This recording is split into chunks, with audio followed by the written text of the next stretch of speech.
Hello friends, आज हम हिंदी व्याकरण का बहुत ही इम्पोर्टेंट टॉपिक सर्वनाम आपके लिए लेकर आए हैं।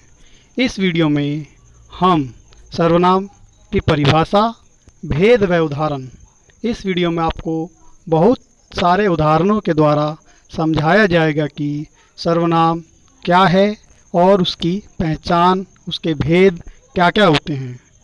अगर आप हमारे चैनल पर पहली बार आए हैं तो हमारे चैनल AKS सर को सब्सक्राइब ज़रूर करें और साथ ही नोटिफिकेशन बेल को भी ज़रूर दबाएं और उसे ऑल पर सेट करें ताकि आने वाले वीडियो की नोटिफिकेशन आपको सबसे पहले मिल सके। आइए शुरू करते हैं। सर्वनाम। सबसे पहले सर्वनाम की परिभाषा के बारे में चर्चा करते हैं।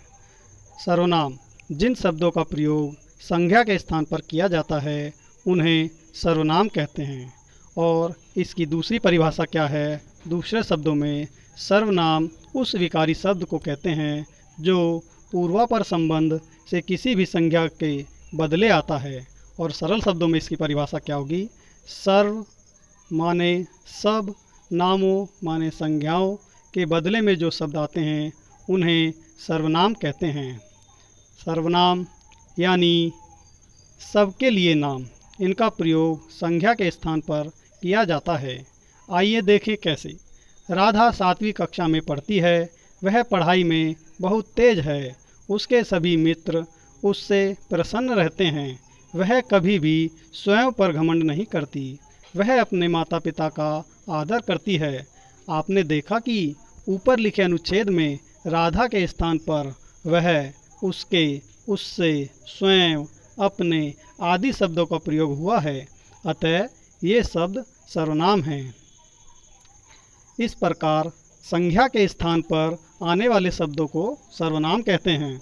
मैं, तू, वह, आप, कोई, यह, ये, वे, हम, तुम, कुछ, कौन, क्या, जो, सो, उनका आदि सर्वनाम शब्द हैं। सर्वनामों की कुल गिनती 11 होती है।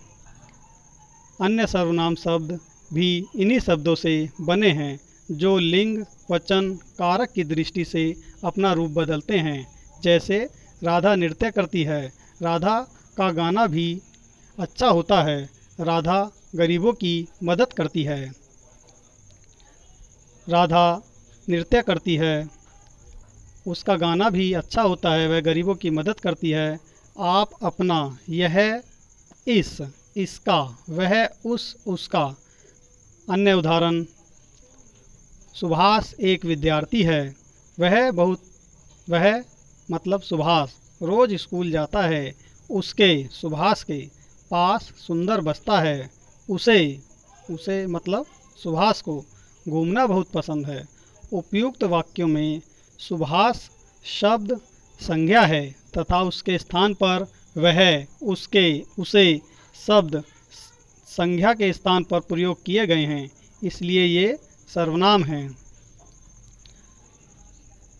संज्ञा की अपेक्षा सर्वनाम की विलक्षणता यह है कि संज्ञा से जहाँ उसी वस्तु का बोध होता है जिसका वह नाम है, वहाँ सर्वनाम में पूर्वापर संबंध के अनुसार किसी भी वस्तु का बोध होता है।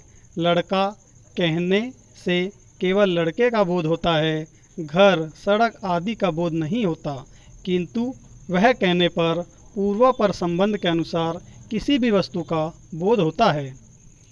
सर्वनाम के भेद। आइए आगे देखते हैं सर्वनाम के कितने भेद हैं। सर्वनाम के 6 भेद होते हैं।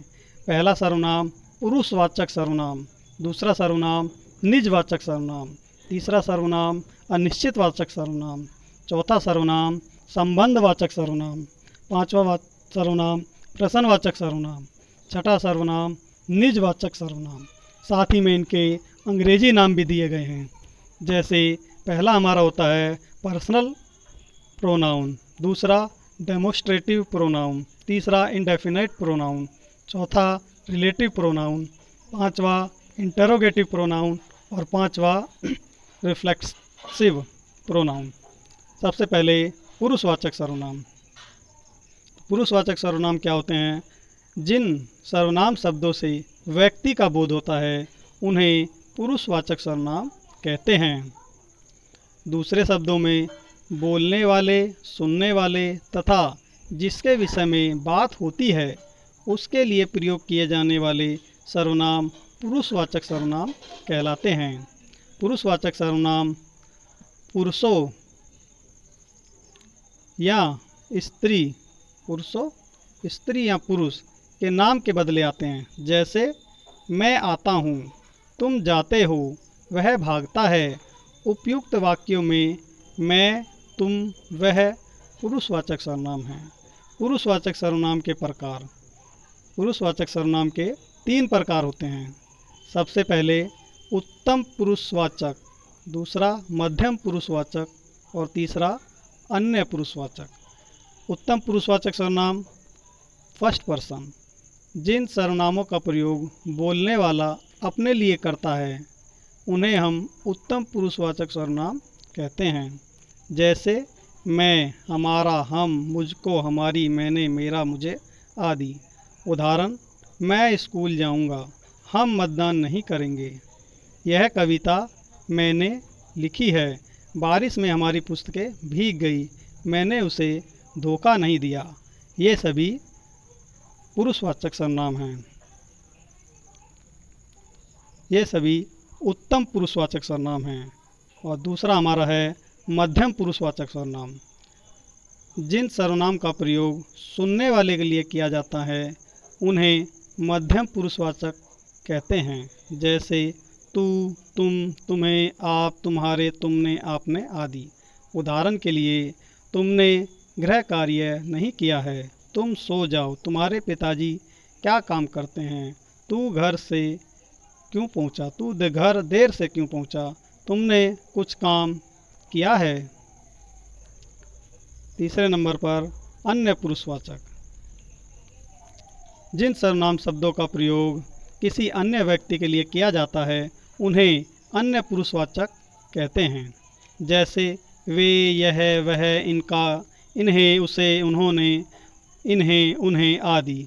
उदाहरण, वे मैच नहीं खेलेंगे, उन्होंने कमर कस ली है, वह कल विद्यालय नहीं आया था, उसे कुछ मत कहना। ये सभी हमारे अन्य पुरुषवाचक के उदाहरण हैं। उन्हें रोको मत, जाने दो, इनसे कहिए अपने घर जाएं। उसके बाद दूसरा सर्वनाम है निजवाचक, निश्चयवाचक सर्वनाम। सर्वनाम के जिस रूप से हमें किसी बात या वस्तु का निश्चित रूप से बोध होता है उसे निश्चयवाचक सर्वनाम कहते हैं। आइए इसके उदाहरण देखते हैं। दूसरे शब्दों में, जिस सर्वनाम से वक्ता के पास या दूर किसी वस्तु के निश्चय का बोध होता है उसे निश्चयवाचक सर्वनाम कहते हैं। सरल शब्दों में हम कहेंगे, जो सर्वनाम निश्चयपूर्वक किसी वस्तु या व्यक्ति का बोध कराए उसे निश्चयवाचक सर्वनाम कहते हैं। जैसे यह, वह, ये, वे आदि। वाक्यों में इनका प्रयोग देखते हैं। आइए वाक्यों में इनका प्रयोग देखते हैं। तनुज का छोटा भाई आया है, यह बहुत समझदार है। किशोर बाजार गया था, वह लौट आया है। इसमें हमें पता चल रहा है कि वह किशोर के लिए प्रयोग हो रहा है और यहाँ यह तनुज के लिए प्रयोग हो रहा है, तो इसमें निश्चित बात का पता चल जा रहा है। उपयुक्त वाक्यों में यह और वह किसी व्यक्ति का निश्चयपूर्वक बोध कराते हैं, अतः ये निश्चयवाचक सर्वनाम कहलाते हैं। नंबर 3 पर हमारा सर्वनाम है अनिश्चयवाचक सर्वनाम। जिस सर्वनाम शब्द से किसी निश्चित व्यक्ति या वस्तु का बोध ना हो उसे अनिश्चयवाचक सर्वनाम कहते हैं। दूसरे शब्दों में, जो सर्वनाम किसी वस्तु या व्यक्ति की ओर ऐसे संकेत करे कि उसकी स्थिति अनिश्चित या अस्पष्ट रहे उसे अनिश्चयवाचक सर्वनाम कहते हैं। जैसे कोई, कुछ, किसी आदि। वाक्यों में इसका प्रयोग देखते हैं।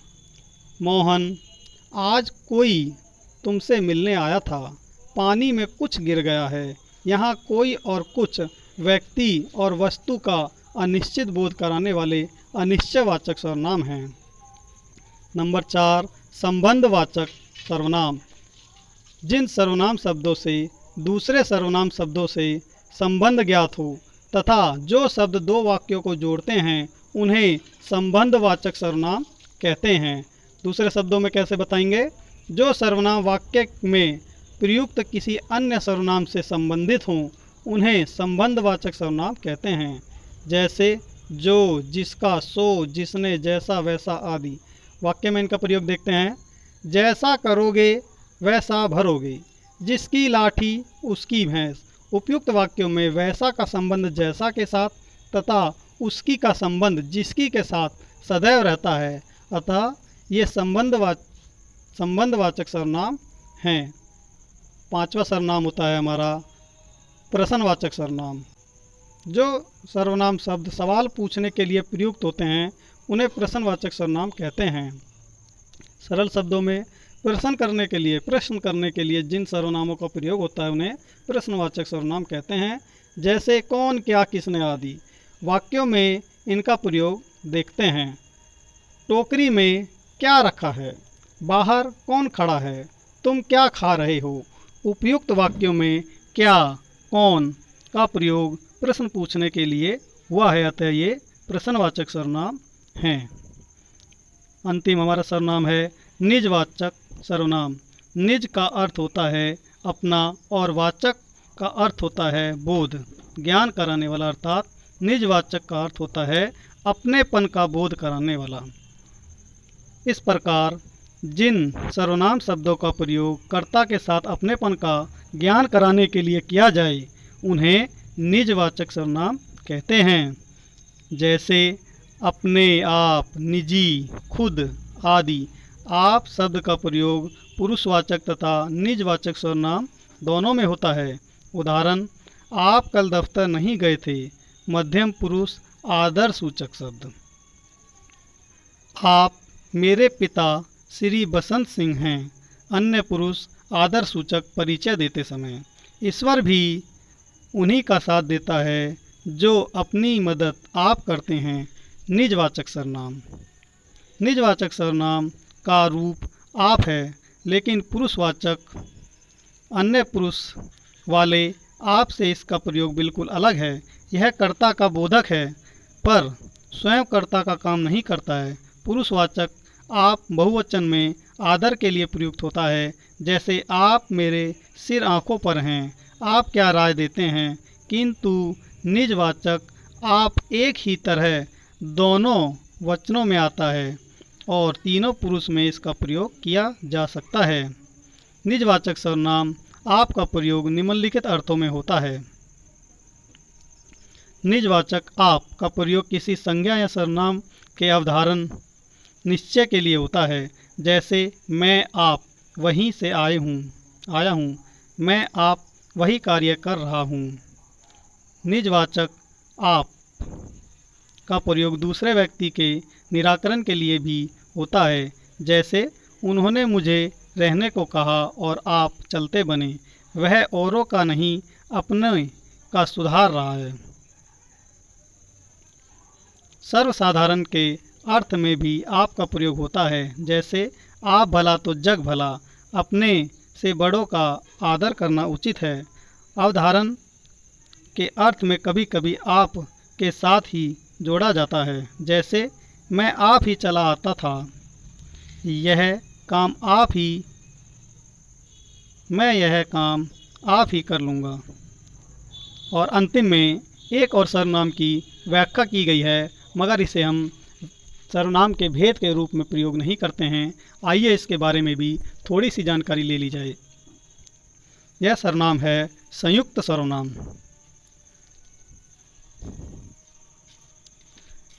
रूस के हिंदी व्याकरण डॉक्टर दीपसित्स ने एक और प्रकार के सर्वनाम का उल्लेख किया है, उसे संयुक्त सर्वनाम कहा जाता है। उन्हीं के शब्दों में संयुक्त सर्वनाम पृथक श्रेणी के सर्वनाम हैं। सर्वनाम के सब भेदों से इसकी भिन्नता इसलिए है क्योंकि इनमें एक शब्द नहीं बल्कि एक से अधिक शब्द होते हैं। संयुक्त सर्वनाम स्वतंत्र रूप से संज्ञा शब्दों के साथ भी प्रयुक्त होता है। इसका उदाहरण कुछ इस प्रकार से है, जो कोई, सब कोई, हर कोई और कोई और, जो कुछ, सब कुछ और कुछ और, कोई एक, एक कोई भी, कुछ एक, कुछ भी, कोई न कोई, कुछ न कुछ, कुछ कुछ, कोई कोई। यह संयुक्त सर्वनाम दो या दो से अधिक सर्वनामों के मिले हुए रूप होते हैं। आशा करते हैं आपको यह वीडियो पसंद आया होगा और ऐसे ही वीडियो के लिए हमारे चैनल एकेएस सर को सब्सक्राइब करना ना भूलें और साथ ही नोटिफिकेशन बेल को ऑल पर सेट करें। Thank you friends.